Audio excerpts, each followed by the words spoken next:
Hello, everybody, especially Detroit. My name is Jacqueline Sproles, and I'm doing a podcast on the 13th Congressional District as the delegate. Now, as the delegate, I'm going to break down on the selection of the delegate because a lot of people in my community said they never heard of it. So, with that being said, I'm just going to break down this moment of what a delegate is, and we're going to go from there. Um, First of all, a delegate is a person that's interested in changing things in the community. It's just like an activist. Activists participate into things when they want changes. Okay, a delegate takes it a little further, and what they do is go and sign up for being an elected official, you could say. Okay, a lot of people don't look at it as being an elected official, but that's what you is. Anytime you put your name on the ballot, you run in a election and get elected, you are an elected official. Okay, so I want people to understand what a delegate does.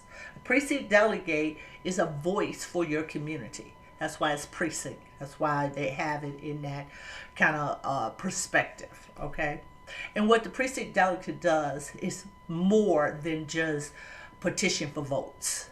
Okay, now during that time of voting, we emphasize who done their work, who done their job, who followed their platform, who actually deserve to be in office. With that being said, we are also advocates for their district or for districts. Okay, so when you have advisors, we have city citizens, district citizens. You have so many that a lot of people get confused on who's who. One time I was in a community, didn't stay really long, but I was there for, we could say I said not long, but I was there for like 8 years. I ran as a citizen district council. This was in the city of Detroit. And what I thought a citizen district council was to help the city councils come up with projects to benefit and create a better and more prosperous community. Well, that wasn't true. Okay, so these citizen district councils supposed to have been nominated, selected, voted in by the people in the community, not by the state election, but by the people in the community. And what they would do is get together, supposedly, get together, come up with projects that's supposed to benefit their community. Well, a lot of people didn't do that. What they wanted to do is basically be the leader and then go by what they wanted to do. Well, if they was getting federal funding, they didn't want to distribution it among just the community. They wanted to keep some for themselves so they could make sure they look like and act like they somebody. Okay, that far fetched, that wasn't me. So I left that. At the time of being a activist, I got involved in a lot of organizations, protests about a lot of stuff, especially healthcare. Because I've been in healthcare since I was 18 years old. So that was one of my major goals, that if an organization was about healthcare, I was there 24/7. Or in any rally, whether it is out of town or in town of the state of Michigan. That is, to me, is an activist, a person who's involved, who really truly want change, but doing it by manually changing things, by protesting, by helping the organization protest whoever and whatever. When it comes to a delegate is mostly verbal. Okay, they can also participate, don't get me wrong, participate in marches, walks and protests.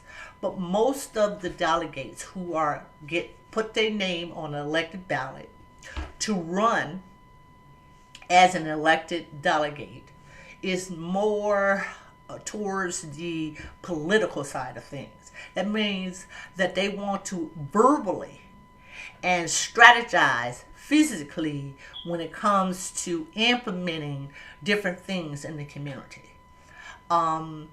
Putting together plans when it comes to projects. Not just talking about them, not just letting one leader lead the whole bunch, but they get together with the people in the community, learn what the people in the community want, and try to implement these wants into plans. So the plans can become projects. The projects become of the community resources and a more prosper community to develop it into a beautified area that people would love to come and stay. This is more verbally once you run for a precinct delegate than physically. Okay? So using your mind and talking to the people, creating plans, developing plans, but all in transparency. And the transparency is supposed to come among the leaders. That means when a delegate asks for information that's going to benefit the community and that's going to give transparency to a plan to orchestrate and illustrate to beautify your community, this is the transparency the precinct delegates would need. But in this community here, and I'm not going to say every official, but the official that reside in this community here has no transparency.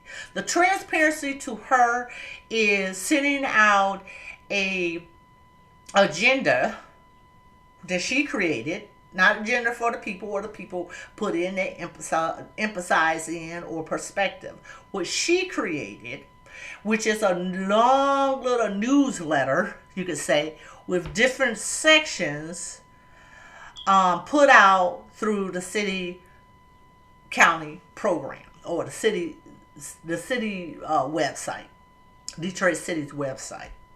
So now you have to sit here, and then she has, I give her the credit, she has implemented it and basically sent it to me now. But it has 20 letters attached. Each thing is what she's doing. She's claiming she's doing. When I first spoke to the city council over here, basically as a delegate, she said her monthly meeting was at Kennedy Center. So when she sent out the document of her monthly meeting, I said, okay, well, let me go to the Kennedy Center, which I did. I spoke to her and I asked her at that point in time because she had no agenda. It was just like I come in and I'm talking, I'm talking to you on a video now. That was what she displayed. And I said, wait a minute. I said, well, where's your agenda? What are we supposed to be working on? What is the plan? What's the next step? She referred me to the mayor. Stated she don't make none of those decisions. The mayor makes all those decisions. Okay, well, I learned that at that point in time, she thought I was what? Stupid. Or non-informed on political politics. So I asked her to give me a curriculum, you could say, or a document on or a policy on what was her position duties. Because at this point in time, I was thinking that city councils actually talked to the people, got the information from the people, what the people wanted, and tried to develop a plan to create what the people wanted. If they wanted resources, they wanted supermarkets. But she came to the point to telling me, no, she don't do that. Now, I wish I had got it videotaped, but I don't have to lie on the district council because of the simple fact that's what she told me. Meanwhile, now we have a situation over here that has no resources. The community has nothing, okay? Although they still get assessed homes being increased. I don't know how that happens, because what you go by is the things that's in your community to increase the value of your home. When there's nothing in the community, how can your value of your home increase? So at this point, I'm talking to her and I'm trying to get information that's transparency when you come to be a delegate. Now, a lot of people don't understand what a delegate is. A delegate is not like a CEO delegate that delegates the company, although it's the same measures.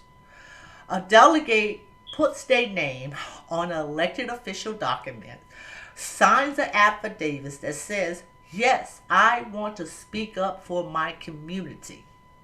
It's more verbal than physical. We can be activists, but when you sign your name on a legal document with a legal affidavit stating everything you just said is the truth, you become more verbal and planetic or strategic to strategies and talking to the community officials so you can get them strategies put together as a plan and create, instead of just sitting back and just talking. So I see a lot of this going on in the community when it comes to the city council in this particular community. Now, if you're not in this particular community of 48217, please don't take offense at what I'm about to say. Okay? Because of the simple fact that I'm saying the truth. And when you have a city council advocating for $25,000 demolition, not one, not two, but 4 to 6 demolitions being done at that price. Tearing down the house because it's next to my friend. Tearing down the house because it's next to my cousin. And the house can be stabilized and regrouped or revitalized. We don't know that. They never put the statistics of the information of the property in the request of proposals they're creating to demonstrate why it should be torn down. All they're saying is it's raggedy, it's in democratory, or it's in a terrible shape, so it needs to be torn down. So at this point in time, when you have individuals like that advocating for $25,000 demolition, but they tell you they can't advocate for resources in your community because that's not their job. Think about what I just said now. They advocate for $25,000 demolition in certain areas. You can say McGraw area, close to Dearborn area, close to, certain areas. But your area in your district, which is under the same city council, has no resources.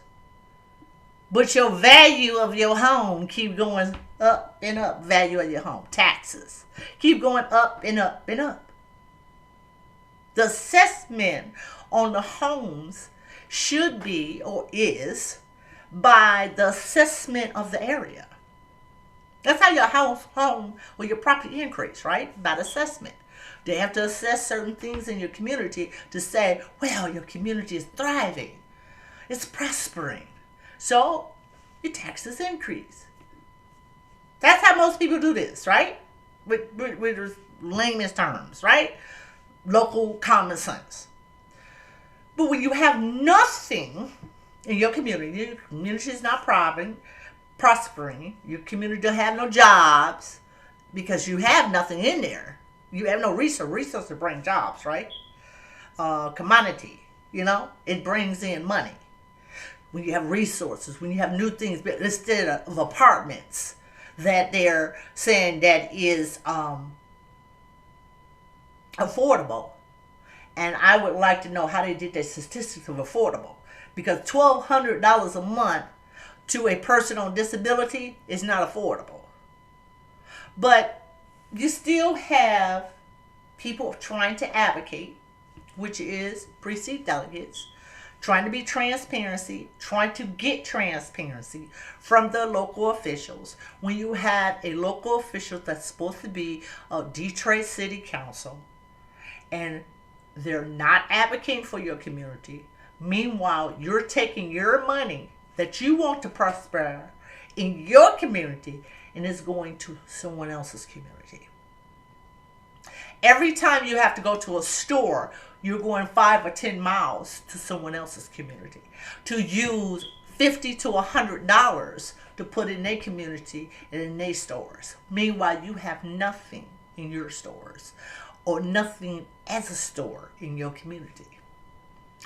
You aren't putting the money in your community. You're putting the money in someone else's community. Although someone else is the city of Detroit, but the point is they living in their community with good stores, with your money coming to those good stores, while your community has nothing. But your assessment and your property taxes keep going up. So this is the thing that I want people to understand about what a delegate does and how, like I said, the precinct delegates are elected. They are official elected officials, because once you put your name on a document, that is through the state of Michigan, and you run in a election, you are elected in that election, you are an elected official. Just because you're not a state representative or a manager that's been elected, not appointed, or a city, well, we could say Congress, or any other of those officials, the same way you put your name on there, they had to put their name on there. The same affidavits that they actually had to sign, and the votes they had to get to make sure that they was an elected official, it's the same thing you have to do as a precinct delegate. That's the difference between a precinct delegate and a citizen, like I said, district council, that is elected by the community and the people in the community, and only in certain communities. When you have a statewide election, it is statewide. It is not just the city. Okay? It is the state of Michigan. So at this point in time, I just wanted to explain to people what the people who didn't know, who asked me, if you did know, I'm not talking to you. The people who asked me, what was a delegate? What is a precinct delegate in my community? So this is a little episode of what I'm going to be talking about when it comes to this channel and podcast, the 13th District Delegate. Okay? So stay tuned. Hit that like button. Subscribe. I will be coming out with different videos. Not just a video. I'm sitting in my business talking to you on the video. It will be videos with more captures, more interest, because we are living in a image world now. It is not about talking directly to a camera, to talking to a microphone so we can get the information that's necessary we need and talk amongst ourselves to discuss the issues. It's about images. It's about, the right topic, or to right syndrome of boosting your egos to get you in to actually talk about your life as in the political world. So I will be displaying different videos when it comes out to my podcast, the 13th Congressional District Delegate. My name is Jacqueline Sprouse, and my podcast is coming soon. So watch out, keep watching, subscribe, and hit that like button. Peace.